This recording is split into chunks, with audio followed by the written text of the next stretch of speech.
Aziz pensionerlar, ayniqsa 1930 yildan 1935 yilgacha tug'ilgan otaxon va onaxonlar, bugungi ma'lumot siz uchun juda muhim. Chunki shu oydan boshlab pensiya hujjatlari ishda, ajib qo'shimcha to'lovlar, bank kartasi orqali olinayotgan pullar va yashash holati bo'yicha yangi tekshiruvlar kuchaytirilmoqda. Men sizga qo'rqitish uchun emas, aksincha oldindan tayyor bo'lib, pensiyangiz to'xtab qolmasligi, ortiqcha yugur bo'lmasligi va hujjatdagi xatlar sabab pulingiz kamayib ketmasligi uchun tushuntiryapman. Iltimos, hoziroq kanalga obuna bo'ling, videoga like bosing. Chunki bunday ogohlantirishlarni vaqtida bilgan odam o'z haqini himoya qila oladi. Avvallari ko'pchilik pensionerlar pensiyani bir marta rasmiylashtirib olgandan keyin hammasi doimiy davom etadi deb o'ylardi. Ya'ni bir marta staj hisoblangan, bir marta ish haqi bo'yicha ma'lumot kiritilgan, bir marta bank kartaga pul tushgan, keyin boshqa tekshiruv bo'lmaydi degan tushuncha bor edi. Aslida esa pensiya tizimida doim tekshiruv bo'lgan, faqat u ko'pincha ichki tartibda, sekinroq va alohida holatlar bo'yicha amalga oshirilgan. Endi esa vaziyat boshqacha. Ma'lumotlar bazalari bir-biriga ko'proq ulanmoqda. Pensiya jamg'armasi fuqarolik holati dalolatnomalari, bank tizimi soliq ma'lumotlari, kadastr, mahalla, tibbiy ijtimoiy ekspertiza, ish staji arxivlari va boshqa manbalardagi axborotlar solishtirilishi mumkin. Buning maqsadi oddiy. Kim pensiyani qonuniy olayotgan bo'lsa, uning huquqi saqlansin. Kimning hujjatida xato bo'lsa, aniqlansin. Kim ortiqcha to'lov olib kelgan bo'lsa, sababiga qarab tartibga solinsin. Kimga qo'shimcha to'lov tegishli bo'lsa, u ham to'g'ri hisoblanishi kerak. Men eng avvalo shuni aniq aytaman. Bu tekshiruv hamma pensionerning pensiyasi albatta kamayadi yoki to'xtaydi degan emas. Ko'pchilik odamlar uchun bu oddiy ma'lumotlarni yangilash jarayoni bo'ladi. Lekin ayrim toifadagi pensionerlar, ayniqsa hujjatlari eski arxivlardan olinganlar, ish stajida bo'sh joylar borlar. Nogironlik yoki boquvchisini yo'qotganlik bo'yicha pensiya olayotganlar, bir joyda ro'yxatda turib boshqa joyda yashayotganlar, chet elga uzoq muddatga ketganlar yoki pensiyani ishonchnoma orqali oldirayotganlar ko'proq e'tiborli bo'lishi kerak. Avval pensionerning asosiy hujjatlari qog'oz papkada saqlangan bo'lishi mumkin edi. Masalan, 1925 yilda tug'ilgan aka 1960 yildan 1995 yilgacha zavodda ishlagan, 1996 yildan 2005 yilgacha shirkat xo'jaligida ishlagan, keyin tadbirkorlik qilgan. Pensiya rasmiylashtirilayotganda arxivdan ma'lumotnoma olingan. Ish daftarchasidagi yozuvlar ko'rilgan. Oylik maoshi bo'yicha o'rtacha hisob chiqarilgan. Agar o'sha paytda arxivda bitta raqam noto'g'ri yozilgan bo'lsa yoki ish daftarchasida muhr xira tushgan bo'lsa, keyinchalik bu masala ochilmay qolishi ham mumkin edi. Hozir esa tizim raqamlashtirilgani sari bunday joylar qayta solishtiriladi. Masalan, bir bazada odam 1993 yilgacha ishlagan deb ko'rsatilgan. Boshqa hujjatda esa 1995 yilgacha ishlagan deb turibdi. Yoki pensiya tayinlashda 22 yil staj hisoblangan, lekin elektron ma'lumotlarda 25 yil tasdiqlanyapti. Ana shunda mas'ul organ pensionerdan qo'shimcha hujjat so'rashi mumkin. Bu yerda eng katta xato nima? Odam chaqiruv qog'ozini yoki telefon xabarini e'tiborsiz qoldiradi. Men buni juda xavfli deb hisoblayman. Chunki javob bermaslik ba'zan to'lovni vaqtincha to'xtatishga sabab bo'lishi mumkin. Yana bir o'zgarish pensiyani bank kartasi orqali olish bilan bog'liq. Hozir juda ko'p otaxon, onaxonlar kartasini farzandiga, keliniga yoki nabirasiga berib qo'ygan. O'zi qishloqda yashaydi, karta esa shaharda ishlatiladi. Bu har doim ham qonunbuzarlik degani emas. Lekin tekshiruv paytida savol tug'ilishi mumkin. Pensioner tirikmi? O'zi puldan foydalanyaptimi? Majburlanmayaptimi? Ishonchnoma bormi? Pul boshqa odam tomonidan noqonuniy olinmayaptimi? Shuning uchun men har bir pensionerga o'z kartasi, pasporti va telefon raqami ustidan nazoratni yo'qotmaslikni maslahat beraman. Birinchi navbatda 1925 yillarda tug'ilgan katta yoshli pensionerlar. Bu yoshdagi fuqarolar ko'pincha pensiyani farzandlari orqali oladi. Ayrimlari yotoqda, ayrimlari boshqa viloyatda farzandinikida, ayrimlari ro'yxatda bir manzilda, amalda boshqa manzilda yashaydi. Tekshiruv vaqtida asosiy masala shaxsning holatini tasdiqlash bo'ladi. Masalan, 98 yoshli onaxonning pensiyasi har oy kartadan yechilyapti. Lekin onaxonning o'zi ko'pdan beri bankka bormagan. Bunday holatda bank yoki pensiya organi pensionerning o'zi mavjudligini tasdiqlashi kerak deyishi mumkin. Bu tabiiy jarayon. Buning uchun va'ma qilish shart emas. Lekin vaqtida mahalla bank yoki pensiya jamg'armasi bo'limiga murojaat qilish kerak. Ikkinchi toifa 1946-1955 yillarida tug'ilgan va sobiq korxonalarda ishlagan pensionerlar.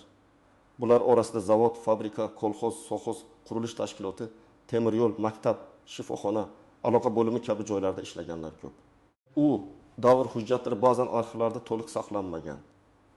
Masalan, bir kishi 1980 yildan 1998 yilgacha kolxozda ishlagan, lekin arxivda faqat 1912, 1912, 1913 yil maosh qaydnomalari topilgan.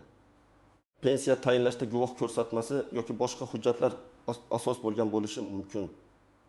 Endi tekshiruvda shu hujjatlarning qonuniyligi va mosligi qayta ko'riladi. Agar hujjat to'g'ri bo'lsa, hech narsa bo'lmaydi. Agar bo'shliq bo'lsa, pensioner qo'shimcha arxiv ma'lumotnomasi olib kelish so'raladi. Uchinchi toifa 1926-1965 yillarda tug'ilgan, yangi yoki nisbatan yaqinda pensiyaga chiqqan fuqarolar. Bu guruhda ishlashni davom ettirayotganlar ko'p. Masalan, 1932 yilda tug'ilgan ayol yoshga doir pensiya oladi, lekin maktabda farrosh bo'lib ishlashda davom etadi. Yoki 1930 yilda tug'ilgan erkak pensiya oladi. Shu bilan birga yakka tartibdagi tadbirkor sifatida faoliyat yuritadi. Bunday holatda qonunchilikdagi mehnat daromadi, soliq, sug'urta badali ish staji va qo'shimcha to'lovlar to'g'ri aks etish kerak. Muammo nimada paydo bo'ladi? Odam men pensiyadaman, endi daromadim ahamiyatsiz deb o'ylaydi. Aslida ayrim nafaqalar, kompensatsiyalar yoki qo'shimcha yordamlar daromad va bandlik holatiga bog'liq bo'lishi mumkin. Agar sizning pensiyangiz yoshga doir rasmiy tayinlangan bo'lsa, pasport ma'lumotlaringiz to'g'ri bo'lsa, yashash manzilingiz aniq bo'lsa, bank kartangiz o'zingizda bo'lsa, hech kim sizning nomingizdan shubhali harakat qilmayotgan bo'lsa, ish stajingiz bo'yicha hujjatlar tartibli bo'lsa, ortiqcha xavotirga hojat yo'q. Tekshiruv siz uchun oddiy tasdiqlash jarayoni bo'lishi mumkin. Masalan, 1958 yilda tug'ilgan, opa 32 yil maktabda ishlagan, mehnat daftarchasi bor, ish haqi arxivi bor, pensiya har oy kartasiga tushadi. O'zi bank ilovasidan yoki bankomatdan foydalanadi. Yashash manzili pasportdagi manzil bilan mos. Bunday odamdan ko'pi bilan ma'lumotni yangilash, telefon raqamini tasdiqlash yoki pasportni ko'rsatish so'ralishi mumkin. Yana bir misol. 1949 yilda tug'ilgan aka zavodda ishlagan, pensiya hujjatlari 10 yil oldin rasmiylashtirilgan, keyingi yillarda hech qanday qo'shimcha nafaqa olmagan, pensiyasini o'zi oladi. Agar hujjatlar bazada to'g'ri turgan bo'lsa, tekshiruv unga deyarli sezilmaydi. Lekin shunga qaramay, men bunday fuqarolarga ham hujjatlarni bir papkaga jamlab qo'yishni maslahat beraman. Chunki kerak bo'lganda izlab qiynalmaydi. Birinchi misol. 1924 yilda tug'ilgan erkak 60 yoshda pensiyaga chiqqan. Uning mehnat daftarchasida 1975 yildan 1930 yilgacha qurilish boshqarmasida ishlagani yozilgan. Pensiya hisoblanganda 25 yil to'liq staj qabul qilingan. Lekin hozir arxivdan qaralganda 1934-1936 yillar bo'yicha qaydnomalar topilmayapti. Bu odam darhol pensiyamni olib qo'yishadi deb qo'rqmasligi kerak. U avvalo sobiq korxonaning huquqiy vorisi bor yo'qligini aniqlashi, tuman yoki viloyat arxiviga so'rov berishi, kasaba uyushmasi hujjatlari, harbiy xizmatdan keyingi ishga qabul buyrug'i, mukofot varaqalari yoki ish haqi qaydnomalari borligini tekshirishi kerak. Ba'zan bitta eski buyruqning nusxasi ham stajni tasdiqlashga yordam beradi. Ikkinchi misol. 1938 yilda tug'ilgan onaxonning pensiyasi nabrasi bank kartadan olib keladi. Onaxonning o'zi yurishga qiynaladi. Bankda kartadan doim bir xil joyda pul yechiladi, lekin pensioner bankka kelmaydi. Tekshiruv bo'lsa, bu yerda eng to'g'ri yo'l ishonchnomani rasmiylashtirish yoki vakillik tartibini qonuniy qilishdir. Agar onaxonning sog'ligi og'ir bo'lsa, mahalla va notarius orqali uyga chaqirish tartibini so'rash mumkin. Asosiysi pensiya oluvchi shaxs tirikligi, roziligi va pul undan yashirilmayotgani aniq bo'lishi kerak. Uchinchi misol. 1931 yilda tug'ilgan ayol nogironlik pensiyasi yoki nafaqasini oladi. U tibbiy ijtimoiy ekspertizadan o'tishi kerak bo'lgan muddatni unutib qo'yadi. Hujjat muddati tugasa to'lov vaqtincha to'xtashi mumkin. Keyin odam nega pul tushmadi deb bankka boradi. Aslida sabab bankda emas, ekspertiza muddati o'tganida bo'ladi. Shuning uchun nogironlik bo'yicha to'lov oladiganlar alohida ehtiyot bo'lishi kerak. Xulosa muddati, qayta ko'rik sanasi, tibbiy hujjatlar, ambulator karta, shifokor yo'llanmasi oldindan tayyor turishi kerak. 4-misol. 1929 yilda tug'ilgan pensioner chet elga farzandlarinikiga ketgan. Pensiya kartaga tushib turgan. Kartadan O'zbekistonda qarindosh pul yechgan. Agar fuqaro uzoq muddat chet elda bo'lsa, yashash holati, konsullik ro'yxati, pensiya olish tartibi bo'yicha savollar paydo bo'lishi mumkin. Bu hamma uchun bir xil jazoga olib keladi degani emas, lekin qonuniy tartibga rioya qilish kerak. Chet elda yurgan pensionerlar o'z hududidagi pensiya jamg'armasi bo'limidan yoki rasmiy manbalardan tartibni aniqlab olgani ma'qul. Eng muhim nozik jihat shuki, tekshiruv faqat pensiyani kamaytirish uchun qilinmaydi. Ayrim hollarda aksincha pensiya foydasiga ham bo'lishi mumkin. Masalan, ilgari hisobga olinmagan ish staji topilsa, bola parvarishi davri noto'g'ri hisoblangan bo'lsa, zararli mehnat sharoiti tasdiqlansa, urush yillari yoki unga tenglashtirilgan davrlar bo'yicha imtiyozli ma'lumot chiqsa, pensiya qayta ko'rilishi mumkin. Men amaliyotda shunday holatlarni ko'p ko'rganman. Odam yillar davomida kamroq pensiya olib kelgan. Keyin arxivdan qo'shimcha ma'lumot topilib miqdor oshgan. Lekin boshqa tomoni ham bor. Agar pensiya tayinlashda noto'g'ri ma'lumot berilgan bo'lsa, masalan, ishlamagan yillar ishlagan deb ko'rsatilgan bo'lsa, boshqa shaxsning ma'lumotnomasi ishlatilgan bo'lsa, nogironlik muddati tugagan bo'lsa, yu to'lov davom etgan bo'lsa, ortiqcha to'langan pul masalasi ko'tarilishi mumkin. Bu yerda har bir holat alohida ko'riladi. Men hech qachon hujjatni yashirishni, yolg'on ma'lumot berishni yoki tanish bilish orqali masalani yopishni maslahat bermayman. Chunki raqamli bazalar davrida bunday xatolar keyin yanada katta muammoga aylanadi. Yana bir nozik masala familiya, ism, otasining ismi va tug'ilgan sana bilan bog'liq. Eski hujjatlarda bitta harf farq qilishi mumkin. Masalan, Abdullayeva bir joyda Abdullayeva, boshqa joyda Abdullayeva. Otasining ismi esa bir hujjatda Karimovna, boshqasida Karim qizi deb yozilgan bo'lishi mumkin. Oddiy ko'ringan bunday farqlar elektron tizimda mos kelmaslik chiqaradi. Shuning uchun hujjatlaringizni ko'zdan kechiring. Agar pasport, nikoh guvohnomasi, tug'ilganlik guvohnomasi, mehnat daftarchasi va arxiv ma'lumotnomasida ism, familiya turlicha yozilgan bo'lsa, oldindan tushuntirish hujjati yoki tasdiqlovchi ma'lumot tayyorlang. Ayollar uchun yana bir muhim jihat bor. Nikohdan oldingi familiya. Ko'p onaxonlar yoshligida boshqa familiyada ishlagan, keyin turmushga chiqib familiyasini o'zgartirgan. Mehnat daftarchasidagi birinchi yozuv eski familiyada, pensiya hujjati hozirgi familiyada bo'ladi. Agar nikoh guvohnomasi yo'qolgan bo'lsa, arxivdan nikoh qaydini tiklashga to'g'ri keladi. Buni oxirgi kunga qoldirmang, chunki bitta guvohnoma yo'qligi sabab staj tasdiqlanishi kechikishi mumkin. Endi men sizga aniq nima qilish kerakligini bosqichma-bosqich aytaman. Birinchi qadam, hujjatlaringizni bir joyga jamlang. Pasport yoki ID karta, pensiya guvohnomasi, mehnat daftarchasi, arxiv ma'lumotnomali harbiy bilet, nikoh guvohnomasi, familiya o'zgarganini tasdiqlovchi hujjatlar, nogironlik bo'yicha xulosa, bank kartasi rekvizitlari, ishonchnoma bo'lsa, uning nusxasi alohida papkada tursin. Hujjatni topish uchun 3 kun sarflashdan ko'ra hozir 1 soat vaqt ajratgan yaxshi. Ikkinchi qadam, telefon raqamingizni yangilang. Ko'p pensionerlarning pensiya bo'limida eski raqami turadi. Raqam o'g'lining nomida, o'g'li boshqa viloyatda SMS keladi. Lekin pensioner bilmaydi. Keyin chaqiruvni o'tkazib yuboradi. Shuning uchun pensiya jamg'armasi bo'limiga borib yoki rasmiy xizmatlar orqali bog'lanish raqamingiz to'g'ri ekanini tekshiring. Agar telefon ishlatmasangiz, ishonchli yaqin qarindoshingiz raqamini qonuniy tartibda ko'rsatish mumkinmi? Shuni aniqlang. 3-qadam, yashash manzilingizni tartibga keltiring.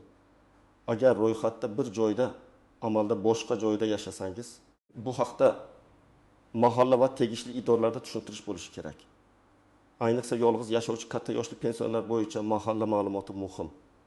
Agar siz farzandingiznikida yashayotgan bo'lsangiz, bu ham yashiriladigan holat emas. Asosiysi, sizga tegishli pensiya sizning ehtiyojingiz uchun ishlatilayotganini ko'rsatish mumkin bo'lsin. 4-qadam, bank kartangizni hech kimga butunlay topshirib qo'ymang. Men tushunaman, ko'pchilik otaxon-onaxonlar bankomatga bora olmaydi, telefon ilovasini ishlatmaydi. Lekin karta, PIN kod va SMS kodlar begona odam qo'lida bo'lsa, keyin pul yo'qolsa isbotlash qiyin bo'ladi. Agar farzandingiz sizga yordam bersa, buni oilaviy ishonch bilan emas, kerak bo'lsa qonuniy ishonchnoma bilan tartibga soling. Ayniqsa katta miqdorda yig'ilgan pensiya bo'lsa, ehtiyot bo'ling. 5-qadam. Sizdan hujjat so'rashsa, og'zaki gap bilan cheklanib qolmang. Qaysi hujjat kerak? Nima uchun kerak? Qaysi muddatda olib borish kerak? Qaysi xonaga topshirish kerak? Qabul qilinganini qanday tasdiqlashadi? Bularni aniqlang. Ariza yozsangiz, nusxasiga kirim raqami qo'ydiring yoki elektron murojaat qilsangiz, javob raqamini saqlang. Bu keyinchalik men topshirgan edim degan gapni isbotlash uchun kerak. 6-qadam. Arxivga murojaat qilishdan qo'rqmang. Ko'pchilik eski korxona yopilib ketgan, endi hujjat topilmaydi deb o'ylaydi. Lekin yopilgan korxonalarning hujjatlari tuman, shahar yoki viloyat arxiviga topshirilgan bo'lishi mumkin. Arxivga so'rov yozganda ish joyi nomi, taxminiy ishlagan yillar, lavozim, korxona joylashgan hudud, eski familiya bo'lsa u ham ko'rsatiladi. Masalan, 1979-1967 yillarda Farg'ona viloyati. Qo'qon shahridagi qurilish montaj boshqarmasida suvoqchi bo'lib ishlaganman deb aniq yozish kerak. Men zavodda ishlaganman deyish yetarli emas. 7-qadam, agar pensiyangiz to'satdan kamayib qolsa yoki tushmay qolsa, birinchi navbatda sababini yozma so'rang. Bankka borib jahl qilishdan oldin pul tushmaganmi yoki tushib yechilganmi aniqlang. Keyin pensiya jamg'armasi bo'limidan to'lov nega to'xtaganini so'rang. Sabab nogironlik muddati, yashash tasdig'i, hujjat mos kelmasligi, bank rekviziti, vafot etgan shaxs bilan adashish yoki texnik xato bo'lishi mumkin. Sababni bilmasdan turib yechim topib bo'lmaydi. Tekshiruvlar kuchaysa, firibgarlar ham faollashadi. Kimdir telefon qilib, pensionerlar tekshiruvdan o'tishi kerak. Kartangizdagi kodni ayting desa, hech qachon kod bermang. Hech bir rasmiy xodim sizdan SMS kod, bank karta PIN kodi yoki ilova parolini so'ramaydi.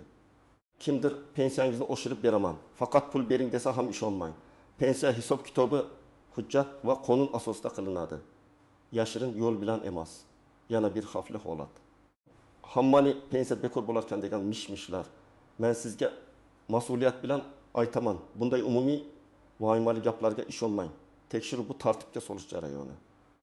Lekin hech narsa bo'lmaydi deb beparvo bo'lish ham noto'g'ri. Eng to'g'ri yo'l hujjatni tayyorlash, chaqiruvga javob berish, rasmiy manbadan ma'lumot olish va o'z haqingizni madaniyat bilan talab qilish.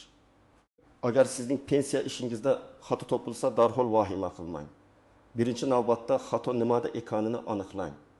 Masalan, staj o'tdimi, yil emas, 27 yil deb chiqyaptimi, oylik ma'lumot noto'g'rimi, familiya mos kelmayaptimi? Nogironlik muddati o'tganmi, ortiqcha to'lov hisoblanganmi? Har birining yechimi boshqa. Staj bo'yicha muammo bo'lsa, arxiv, sobiq ish joyi, sud tartibida faktni aniqlash, guvohlar ko'rsatmasi kabi yo'llar bo'lishi mumkin. Familiya bo'yicha muammo bo'lsa, FHDY organidan guvohnoma yoki ma'lumotnoma olinadi.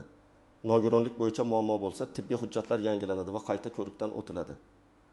Ortiqcha to'lov masalasida esa qaror nusxasini olib, nima sababdan ortiqcha hisoblanganini tekshirtirish kerak.